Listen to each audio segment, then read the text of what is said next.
Hi, I'm so glad you stopped by. I'm going to read this story called Pinkalicious and the Cupcake Calamity.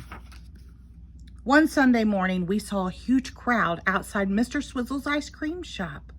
I stopped to see what was happening. "Step right up, folks," Mr. Swizzle called. Behind him was a pink curtain. "Prepare your taste buds," said Mr. Swizzle. "Dessert is about to be served." He lifted the curtain. The crowd gasped. Right in front of me was the biggest, fanciest machine in the world. Lights were flashing, gears were turning. It hummed, buzzed, and beeped.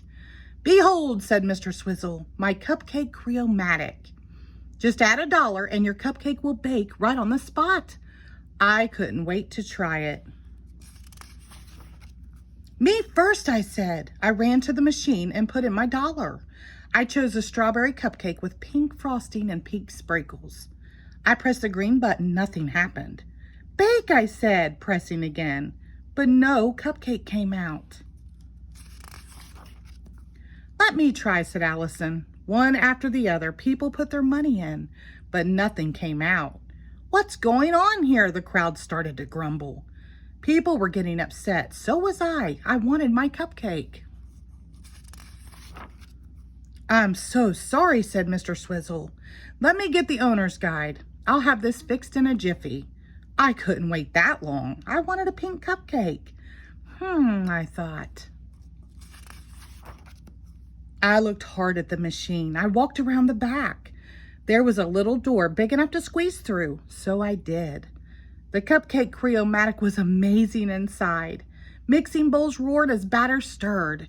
Sprinkles and frosting drizzled everywhere. I started poking around. The batter was blending nicely. It tasted good, too. There were belts full of cupcake wrappers, all ready to be filled.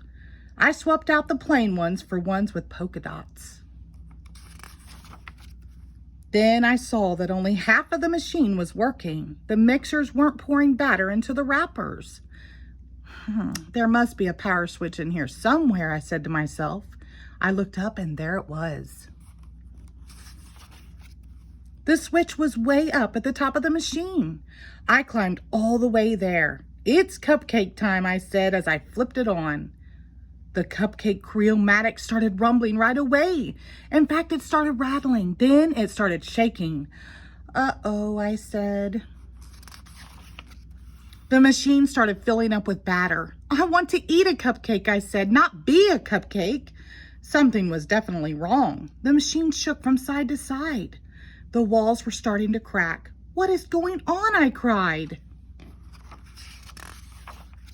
Boom! The next thing I knew, I was outside again. The walls of the machine had fallen down around me. I was sitting on top of the world's biggest cupcake. "Pinkalicious!" cried Mr. Swizzle. "What are you doing up there? Are you okay?" I blinked. I smiled. "Yes, I'm perfect. In fact, I couldn't be better," I said. The crowd roared with laughter. Mr. Swizzle looked relieved. "Dig in, everyone," he said. Everyone loved the giant treat. "Sorry about your machine," I told Mr. Swizzle. "It's okay, Pinkalicious," he said. "From now on, I'll stick to ice cream and leave the cupcakes to you." The end. Thank you.